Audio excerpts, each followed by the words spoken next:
ஓம் சாந்தி. இன்றைய முரளி 16 நவம்பர் 2024 பாப்தாதம் மதுவன். இனிய குழந்தைகளே, உங்களுக்கு ஆன்மீக கலையை கற்றுத்தர பாபா வந்திருக்கிறார். அந்த கலை மூலமாக நீங்கள் சூரிய சந்திரனை தாண்டி சாந்தி தாமத்திற்கு போகிறீர்கள். கேள்வி: அறிவியலின் பெருமைக்கும் அமைதியின் பெருமைக்கும் என்ன வித்தியாசம் இருக்கிறது? பதில்: அறிவியலின் பெருமையால் சந்திரனுக்கும் நட்சத்திரங்களுக்கும் போக எவ்வளவு செலவு செய்கிறார்கள், உடலை பணையம் வைத்து போகிறார்கள். ராக்கெட்டு எங்கேயாவது பெயிலாகிவிடக்கூடாது என்ற பயம் அவர்களுக்கு இருக்கிறது. அமைதியின் பெருமையுடைய குழந்தைகள், நீங்கள் ஒரு பைசா கூட செலவில்லாமல் சூரிய சந்திரனை கடந்து மூலவதனத்திற்கு செல்கிறீர்கள். உங்களுக்கு எந்த பயமும் இல்லை. ஏனென்றால் நீங்கள் உடலை இங்கேயே விட்டு போகிறீர்கள். ஓம் சாந்தி. ஆன்மீக தந்தை அமர்ந்து ஆன்மீக குழந்தைகளுக்கு கற்பிக்கிறார். விஞ்ஞானிகள் நிலவுக்கு போக முயற்சி செய்து கொண்டிருக்கிறார்கள் என்பதை குழந்தைகள் கேட்டுக்கொண்டே இருக்கிறீர்கள். ஆனால் அவர்கள் நிலவு வரை மட்டும் போவதற்கு முயற்சி செய்கிறார்கள். எவ்வளவு செலவு செய்கிறார்கள்? மேலே போக மிகவும் பயமாக இருக்கிறது. இப்பொழுது நீங்கள் உங்களை பற்றி சிந்தனை செய்யுங்கள். நீங்கள் எங்கே வசிப்பவர்கள்? அவர்கள் நிலவின் பக்கம் போகிறார்கள். நீங்கள் சூரிய சந்திரனையும் கடந்து போகிறீர்கள். ஒரேடியாக மூலவதனத்திற்கே போகிறீர்கள். அவர்கள் மேலே போனால் அவர்களுக்கு நிறைய பணம் கிடைக்கும். மேலே போய் சுற்றிவிட்டு வரும்பொழுது அவர்களுக்கு லட்சக்கணக்கில் பரிசுகள் கிடைக்கின்றன. உடலை பணயம் வைத்து போகிறார்கள். அது அறிவியலின் பெருமை. உங்களிடம் இருப்பது அமைதியின் பெருமை. ஆத்மாக்கள் நான் நமது சாந்திதாம பிரம்மாண்டத்திற்கு போகிறோம் என்பது உங்களுக்கு தெரியும். ஆத்மாவே எல்லாவற்றையும் செய்கிறது. அவர்களுடைய ஆத்மாவும் உடலோடு மேலே போகிறது. அது மிக பயங்கரமானது. பயப்படவும் செய்கிறார்கள். மேலே இருந்து விழுந்தால் உயிர் போய்விடும். அவையெல்லாம் உலகிய கலைகள். தந்தை உங்களுக்கு ஆன்மீக கலையை கற்பிக்கிறார். அந்த கலையை கற்பதன் மூலம் உங்களுக்கு எவ்வளோ பெரிய பரிசு கிடைக்கிறது? 21 பிறவிகளுக்கு பரிசு கிடைக்கிறது. முயற்சிக்கு தக்கப்படி வரிசைப்படி கிடைக்கிறது. இந்த காலத்தில் அரசாங்க லாட்டரி கூட நடத்துகிறது. இங்கே தந்தை உங்களுக்கு பரிசு தருகிறார். மேலும் என்ன கற்பிக்கிறார்? உங்களை முற்றிலும் மேலே அழைத்து செல்கிறார். அங்கே உங்கள் வீடு இருக்கிறது. நம்முடைய வீடு எங்கே இருக்கிறது? நாம் இழந்த அரசு எங்கே இருக்கிறது என்பது இப்போது உங்கள் நினைவிற்கு வருகிறது. ராவணன் அபகரித்து கொண்டான். இப்போது நாம் மீண்டும் நமது உண்மையான வீட்டிற்கு போகிறோம். மேலும் அரசையும் பெறுகிறோம். முக்தி தாமம் நமது வீடாக இருப்பது யாருக்கும் தெரியாது. இப்போது குழந்தைகள் உங்களுக்கு கற்பிக்க பாபா எங்கிருந்து வருகிறார், எவ்வளவு தூரத்திலிருந்து வருகிறார் என்பதை பாருங்கள். ஆத்மாவும் ராக்கெட்டாக இருக்கிறது. நிலவில் என்ன இருக்கிறது, விண்மீன்களில் என்ன இருக்கிறது என்பதை பார்க்க மேலே முயற்சி செய்கிறார்கள். அவை இந்த மேடையின் விளக்குகள். எப்படி மேடையில் மின் விளக்குகளை அமைக்கிறார்கள், அப்படி மியூசியத்திலும் நீங்கள் சர விளக்குகளை அமைக்கிறீர்கள். அது எல்லையற்ற உலகம். அதற்கு இந்த சூரிய சந்திர நட்சத்திரங்கள் எல்லாம் வெளிச்சம் தரும் விளக்குகளாக இருக்கின்றன. மனிதர்கள் இந்த சூரிய சந்திரனை எல்லாம் தேவர்கள் என்று நினைக்கிறார்கள். ஆனால் அவை தேவர்கள் இல்லை. பாபா எப்படி வந்து உங்கள் மனிதரில் இருந்து தேவராக மாட்டுகிறார் என்பதை இப்பொழுது நீங்கள் புரிந்திருக்கிறீர்கள். இங்கே ஞான சூரியன், ஞான சந்திரன் மற்றும் ஞான லக்கி நட்சத்திரங்கள் எல்லாம் இருக்கின்றன. ஞானத்தின் மூலமாக குழந்தைகள் உங்களுக்கு சத்கதி கிடைக்கிறது. நீங்கள் எவ்வளவு தூரம் போகிறீர்கள்?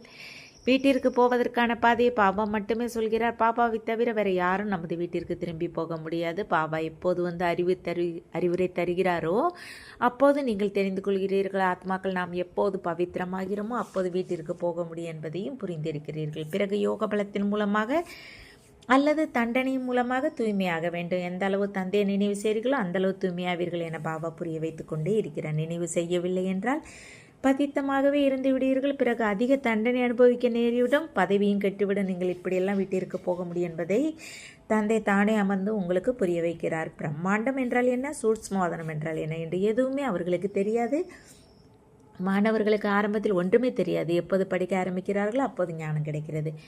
ஞானத்திலும் சில பெரியதாக சில சிறியதாக இருக்கின்றன. ICS தேர்வில் தேர்ச்சி பெற்றால் அறிவாளி என்று சொல்வார்கள். இதைவிட உயர்ந்த ஞானம் எதுவும் இருப்பதில்லை. இப்பொழுது நீங்களும் எவ்வளவு உயர்ந்த ஞானத்தை படிக்கிறீர்கள் குழந்தைகளே. என்னை நினைவு செய்தால் நீங்கள் அழுக்கிலிருந்து தூய்மையாகி விடுவீர்கள் என்று தூய்மையாவதற்கான உத்தியை பாபா உங்களுக்கு சொல்கிறார். உண்மையில் ஆத்மாக்கள் நீங்கள் தூய்மையாக இருந்தீர்கள். மேலே உங்கள் வீட்டில் வசிப்பவராக இருந்தீர்கள். சத்தியுகத்தில் எப்பொழுது நீங்கள் ஜீவன் முக்தியில் இருப்பீர்களோ அப்போது மற்ற எல்லோரும் முக்தி தாமத்தில் இருப்பார்கள். முக்தி மற்றும் ஜீவன் முக்தி இரண்டையும் நாம் சிவாலயம் என்று சொல்ல முடியும். முக்தியில் சிவ பாபா இருக்கிறார், குழந்தைகள் நாமும் இருக்கிறோம். இது மிக உயர்ந்த ஆன்மீக ஞானமாக இருக்கிறது. நிலவிற்கு சென்று வாழ்வோம் என்று அவர்கள் சொல்கிறார்கள். எவ்வளவு படாத பாடுபடுகிறார்கள், எவ்வளவு துணிச்சலை காட்டுகிறார்கள். இத்தனை கோடி மைல்கள் மேலே போகிறார்கள். எனினும் அவர்கள் ஆசை நிறைவேறாது. ஆனால் உங்கள் ஆசை நிறைவேறும். அவர்கள் கொண்டிருப்பது பொய்யான உலகிய பெருமை, உங்களுடையது ஆன்மீக பெருமை. அவர்கள் எந்த அளவு மாயாவி துணிச்சலை காட்டுகிறார்கள். மனிதர்கள் எந்த அளவு கைகளை தட்டுகிறார்கள், வாழ்த்துக்களை சொல்கிறார்கள். அதிகம் கிடைக்கவும் செய்கிறது. 5-10 கோடி கிடைக்கிறது. அவர்களுக்கெல்லாம் இப்படியெல்லாம் என்ன பணம் கிடைக்கிறதோ அவையெல்லாம் அழிந்து போகும் என்ற ஞான குழந்தைகள் உங்களிடம் இப்பொழுது இருக்கிறது. இன்னும் கொஞ்ச நாட்களே மீதம் இருக்கிறது என்பதை உணருங்கள். இன்று எப்படி இருக்கிறோம், நாளை என்னவாக போகிறோம். இன்று நீங்கள் நரகவாசியாக இருக்கிறீர்கள், நாளை சொர்க்கவாசியாக ஆவீர்கள். நேரம் ஒன்றும் அதிகம் பிடிக்காது. அவர்களுடையது மனித பலம், உங்களுடையது ஆத்மா பலம். இது உங்களுக்கு மட்டுமே தெரியும். அவர்கள் மனித பலத்தை கொண்டு எதுவரை போவார்கள்? நிலவு நட்சத்திரம் சென்று சேரும்பொழுது சண்டை ஆரம்பமாகிவிடும். பிறகு அவையெல்லாம் முடிவுக்கு வந்துவிடும். அவர்கள் திறமைகள் எல்லாம் இங்கேயே முடிந்துவிடும். அவர்களுடையது மிக உயர்ந்த மனித திறமை, உங்களுடையது மிக உயர்ந்த ஆன்மீக திறமை. நீங்கள் சாந்திதாமத்திற்கு போகிறீர்கள், அதன் பெயரே இனிய வீடு. அவர்கள் எவ்வளவு மேலே போகிறார்கள்? நீங்கள் தமது கணக்கை பாருங்கள். நீங்கள் எத்தனை மைல்கள் போகிறீர்கள்? நீங்கள் யார்? ஆத்மாக்கள் தான். எத்தனை மைல்களுக்கு மேலே இருக்கிறேன் என்று பாபா சொல்கிறார். அதை எண்ண முடியுமா? எத்தனை மைல்கள் மேலே சென்று பிறகு திரும்பி வந்தோம் என்று கணக்கு அவர்களிடம் இருக்கிறது. இப்படி இறங்குவோம், இப்படி செய்வோம் என மிகுந்த கவனம் கொடுக்கிறார்கள். அதில் அதிக சப்தம் எழுகிறது. உங்களுக்கு என்ன சப்தம் எழுகிறது? நீங்கள் எங்கே போகிறீர்கள், பிறகு எப்படி வருகிறீர்கள் என்பது யாருக்கும் தெரியாது. உங்களுக்கு என்ன பரிசு கிடைக்கிறது என்பதும் உங்களுக்கு மட்டுமே தெரியும். அதிசயமாக இருக்கிறது. பாபாவின் அதிசயம் யாருக்கும் தெரிவதில்லை. இது ஒன்றும் புதிய விஷயம் கிடையாது என்று நீங்கள் சொல்கிறீர்கள். ஒவ்வொரு 5000 வருடத்திற்கு பிறகு அவர்கள் தங்கள் பயிற்சியை செய்து கொண்டு இருக்கிறார்கள். நீங்கள் இந்த படைப்பு வடிவ நாடகத்தின் முதல் இடைக்கடை காலம் முதலிய எல்லாவற்றையும் நல்லபடியாக அறிந்து இருக்கிறீர்கள். எனவே உங்கள் உள்ளத்தில் பாபா நமக்கு என்ன கற்பிக்கிறார் என்ற பெருமிதம் இருக்க வேண்டும். மிக உயர்ந்த முயற்சி செய்கிறீர்கள், இனியும் செய்வீர்கள். இந்த எல்லா விஷயங்களும் வேற யாருக்கும் பாபா மறைமுகமாக யாருக்கும் தெரியாது. பாபா மறைமுகமாக இருக்கிறார். உங்களுக்கு எத்தனை நாள் புரிய வைக்கிறார், உங்களுக்கு எவ்வளோ ஞானத்தை கொடுக்கிறார். அவர்கள் ஒரு எல்லை வரை போக முடியும். நீங்கள் எல்லையற்ற பயணம் செய்கிறீர்கள். அவர்கள் நிலவு வரை போகிறார்கள். அவையெல்லாம் பெரிய பெரிய விளக்குகள் இருக்கின்றன. மற்றபடி வேறு எதுவும் கிடையாது. அவற்றின் உலகம் பார்ப்பதற்கு மிக சிறியதாக இருக்கிறது. அவர்களது உலகிய ஞானத்திற்கும் உங்கள் ஞானத்திற்கும் எவ்வளோ வித்தியாசம் இருக்கிறது. உங்கள் ஆத்மா எவ்வளோ சிறியதாக இருக்கிறது. ஆனால் ராக்கெட்டு மிக வேகமாக செல்லக்கூடியது. ஆத்மாக்கள் மேலே இருக்கின்றன, பிறகு பாகத்தை நடிப்பதற்கு கீழே வருகின்றன. அவர் சுப்ரீம் ஆத்மாவாக இருக்கிறார். ஆனால் அவருக்கு பூஜை எப்படி நடக்கும்? பக்தியை நிச்சயம் செய்ய வேண்டும். அரை கல்பம் ஞானம், பகல் அரை கல்பம் பக்தி, இரவு என்பதை பாபா புரிய வைத்திருக்கிறார். இப்போது சங்கம யுகத்தில் நீங்கள் ஞானத்தை பெறுகிறீர்கள். சத்தியுகத்தில் ஞானம் இருப்பதில்லை. எனவே இது புருஷோத்தம சங்கம யுகம் என்று சொல்லப்படுகிறது. எல்லோரையும் புருஷோத்தமராக மாட்டுகிறது. உங்கள் ஆத்மா எவ்வளோ தூரம் போகிறது? உங்களுக்கு மகிழ்ச்சி தானே. தங்கள் திறமைகளை வெளிப்படுத்தும் போது அவர்களுக்கு அதிக பணம் கிடைக்கிறது. அவர்களுக்கு எவ்வளவுதான் கிடைக்கட்டுமே, எதுவும் கூட வரப்போவதில்லை என்பதை நீங்கள் அறிந்திருக்கிறீர்கள். இப்பொழுது அவர்கள் ஏற்கனவே இறந்தவர்களாக இருக்கிறார்கள். எல்லோரும் அழியப் போகிறார்கள். இப்போது உங்களுக்கு எவ்வளவு மதிப்பு மிக்க ரத்தினங்கள் கிடைக்கின்றன. அவற்றின் மதிப்பை யாரும் மதிப்பிட முடியாது. ஒவ்வொரு வாக்கியமும் ₹1,00,000 மதிப்பீட்டாக இருக்கிறது. எவ்வளவு காலமாக கேட்டு வருகிறீர்கள்? கீதையில் எவ்வளவு மதிப்பு மிக்க ஞானம் இருக்கிறது. இந்த ஒரே ஒரு கீதையை மட்டும்தான் அதிகபட்ச மதிப்பு வாய்ந்ததாக சொல்கிறார்கள். அனைத்து சாஸ்திரங்களின் மகிடமாக ஸ்ரீமத் பகவத்கீதை இருக்கிறது. அவர்கள் படித்து கொண்டே இருந்த போதும் அவற்றின் உண்மையான அர்த்தங்களை அறிவதில்லை. கீதை படித்தால் என்ன நடக்கும்? என்னை நினைவு செய்தால் நீங்கள் தூய்மையாவீர்கள் என இப்போது தந்தை சொல்கிறார். அவர்கள் கீதை படிக்கிறார்கள் எனினும் ஒருவருக்கு கூட தந்தையோடு யோகமில்லை. தந்தையை சர்வவியாபி என்று சொல்கிறார்கள். அதனால் தூய்மையாக முடிவதில்லை. இப்பொழுது இந்த லட்சுமி நாராயணரின் சித்திரம் உங்கள் முன்னால் இருக்கிறது. அவர்களை தேவர்கள் என்று சொல்கிறார்கள். ஏனென்றால் அவர்களிடம் தெய்வீக குணங்கள் இருக்கின்றன. ஆத்மாக்கள், நீங்கள் பவித்திரமாகி எல்லோரும் தமது வீட்டிற்கு போக வேண்டும். புதிய உலகத்தில் இவ்வளவு மனிதர்கள் இருப்பதில்லை. மற்ற எல்லா ஆத்மாக்களும் தமது வீட்டிற்கு சென்றே ஆக வேண்டும். உங்களுக்கு தந்தையும் அதிசயமான ஞானத்தை கொடுக்கிறார். அதனால் நீங்கள் மனதில் இருந்து தேவனாகி மிக உயர்ந்த நிலையை அடைகிறீர்கள். எனவே அப்படிப்பட்ட படிப்பின் மீது அவ்வளவு கவனம் வைக்க வேண்டும். முந்தைய காலத்தில் யார் எவ்வளவு கவனம் கொடுத்தார்களோ அதே போல கொடுத்து கொண்டே இருப்பார்கள் என்பதை புரிந்திருக்கிறீர்கள், தெரிந்து கொண்டும் இருக்கிறீர்கள். தந்தை சேவை செய்வதை கேட்டு மகிழ்ச்சி அடைகிறார். தந்தைக்கு ஒருபோதும் கடிதம் எழுதவில்லை என்றால் அவர்கள் புத்தியோகம் எங்கே அற்ப விஷயங்களில் ஈடுபட்டு இருக்கிறது என்பதை புரிந்து கொள்கிறார். தேக அபிமானமும் வந்து விடுகிறது. தந்தையை மறந்து விடுகிறார்கள். இல்லை என்றால் காதல் கல்யாணம் நடந்துவிட்டால் அவர்களுக்கு தங்களுக்குள் எவ்வளவு அன்பு இருக்கிறது என்பதை பாருங்கள். ஆமாம், ஒருவருக்கு எண்ணத்தில் மாற்றம் வந்துவிட்டால் பிறகு மனைவியையும் அடித்து விடுகிறார். இங்கே உங்களுக்கு அவரோடு காதல் கல்யாணம் நடந்து இருக்கிறது. தந்தை வந்து உங்களுக்கு தனது அறிமுகத்தை கொடுக்கிறார். நீங்கள் தாமாகவே அவரது அறிமுகத்தை பெறுவதில்லை. தந்தை வர வேண்டியதாக இருக்கிறது. எப்போது உலகம் பழையதாக மாறுமோ அப்போது தந்தை வருவார். பழையதை புதியதாக மாற்ற சங்கம யுகத்தில் தான் நிச்சயம் வருவார். புது உலகை படைப்பதே தந்தையின் கடமையாக இருக்கிறது. உங்களை சொர்க்கத்தின் அதிபதியாக மாற்றுவதால் அப்படிப்பட்ட தந்தையோடு உங்களுக்கு எவ்வளவு அன்பு இருக்க வேண்டும். பிறகு பாவா, நாங்கள் மறந்துவிட்டோம் என்று ஏன் சொல்கிறீர்கள்? தந்தை எவ்வளவு உயர்ந்தவராக இருக்கிறார். இவரை விட உயர்ந்தவராக யாரும் இருப்பதில்லை. மனிதர்கள் முக்தியுடைய எவ்வளவு சிரமப்படுகிறார்கள், உபாயங்களை கையாளுகிறார்கள், எவ்வளவு பொய் ஏமாற்று வேலைகள் நடந்து கொண்டு இருக்கின்றன. மகரிஷி முதலியோருக்கு எவ்வளோ பெயர் இருக்கிறது. அரசாங்கம் 10-20 ஏக்கர் நிலத்தை கொடுக்கிறது. அதற்காக அரசு அதர்மமானது என்பது இல்லை. அதில் சில மந்திரிகள் தமது சிந்தனையுடையவராக இருக்கிறார்கள், சில தர்ம சிந்தனையற்றவராக இருக்கிறார்கள். அவர்கள் எந்த தர்மத்தையும் ஒத்துக்கொள்வதில்லை. தர்மம் வலிமையானது என்று சொல்லப்படுகிறது. கிறிஸ்தவர்களிடம் வலிமை இருக்கிறது அல்லவா? முழு பாரதத்தையும் விழுங்கிவிட்டு போனார்கள். இப்போது பாரதத்திடம் எந்த வலிமையும் இல்லை. எவ்வளவு சண்டை சச்சரவுகள் நிறைந்திருக்கின்றன. அதே பாரதம் எப்படி இருந்தது, தந்தை எப்படி எங்கே வருகிறார் என்பது யாருக்கும் ஒன்றும் தெரிவது இல்லை. அவர் மகா தேசத்தில் வருகிறார்.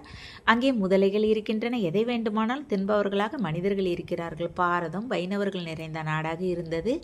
இது வைணவ அரசு தானே, மிக பவித்திரமான அரசு. தேவர்கள் எங்கே எதை வேண்டுமானால் விழுங்கும். இன்றைய மனிதர்கள் எங்கே மனித மாமிசத்தை தின்பவராகவும் இருக்கிறார்கள். பாரதத்தின் நிலைமையை பாருங்கள் எப்படி இருக்கிறது.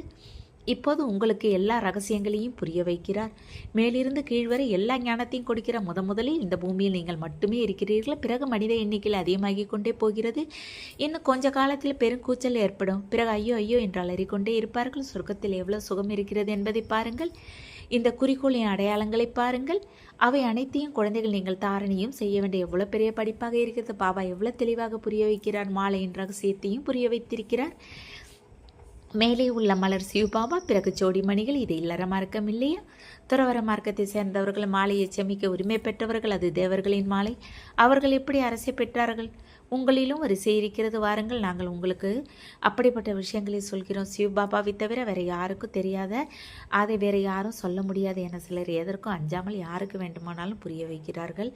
அவர்களுக்கு இந்த ராஜயோகத்தை யார் கற்றுத்தந்தது என உட்கார்ந்து மிக இனிமையாக புரிய வைக்க வேண்டும். தேவர்கள், சத்திரியர்கள், வைசிரியர்கள், சூத்திரர்கள் என மனிதர்கள் எப்படி 84 பிறவிகள் எடுக்கிறார்கள். பாபா எவ்வளவு எளிதாக ஞானத்தை சொல்கிறார். மேலும் பவித்திரமாகவும் ஆக வேண்டும். அப்போது உயர்ந்த பதவி பெறுவீர்கள். முழு உலகிலும் அமைதியை ஏற்படுத்துபவர்கள் நீங்களே. தந்தை உங்களுக்கு அரச பாக்கியத்தை கொடுக்கிறார். வள்ளல் இல்லையா? அவர் எதையும் பெறுவதில்லை. உங்கள் படிப்பிற்கு இது பரிசாக கிடைக்கிறது. அப்படிப்பட்ட பரிசை வேற யாரும் கொடுக்க முடியாது. எனவே அப்படிப்பட்ட தந்தையை மிகுந்த அன்போடு ஏன் நினைவு செய்யாமல் இருக்கிறீர்கள்? லௌகீக தந்தை பிறவி முழுவதும் நினைவு செய்து கொண்டே இருக்கிறீர்கள்.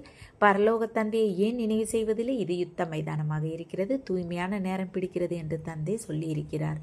யுத்தம் முடிவதற்கு எவ்வளோ நேரம் இருக்கிறதோ அவ்வளோ நேரம் பிடிக்கிறது. அதற்காக யார் ஆரம்பத்தில் வந்தார்களோ அவர்களே முழுமையான தூய்மை ஆவார்கள் என்பது கிடையாது.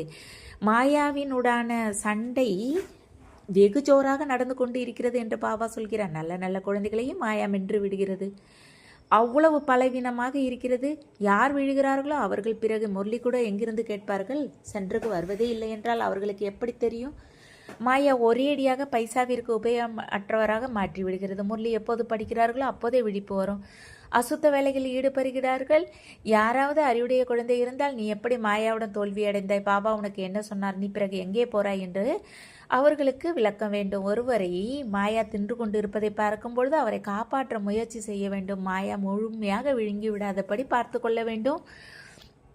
மீண்டும் விழிப்படைய செய்ய வேண்டும். இல்லை என்றால் உயர்ந்த பதவி பெற மாட்டீர்கள்.